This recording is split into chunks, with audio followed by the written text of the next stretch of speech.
Hello' everyone, আজিৰ ভিডিঅ'টো আমাৰ অসম পুলিচৰ গাফিলতিক লৈ।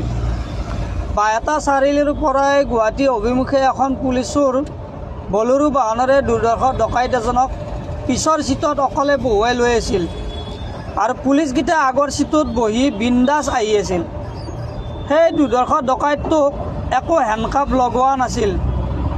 তেতিয়া টাইম আছিল আজি ৰাতিপুৱা প্ৰায় 10:40। তাৰপিছত নাৰায়ণা হস্পিটেল এৰি আহি ইউটাৰ্ণ লোৱাৰ লগে লগে পিছৰ দৰ্জাখন খুলি পাহাৰৰ অভিমুখে দুৰ্ধৰ্ষ ডকাইতটো পলাই যাবলৈ সক্ষম হ'ল। এয়া আমাৰ অসম পুলিচৰ ডিউটিৰ গাফিলতি। ডকাইতটো পাহাৰ অভিমুখে পলাই যাব সক্ষম হ'ল যদিও আমাৰ পুলিচকেইটাই খেদি খেদি গৈছিল যদিও দুৰ্ধৰ্ষ ডকাইতটোক ধৰিবলৈ বিফল হ'ল, ধৰিবলৈ নোৱাৰিলে। তাৰপিছত পুলিচকেইটা নোৱাৰি থানাৰ অভিমুখে ৰাওনা হ'ল।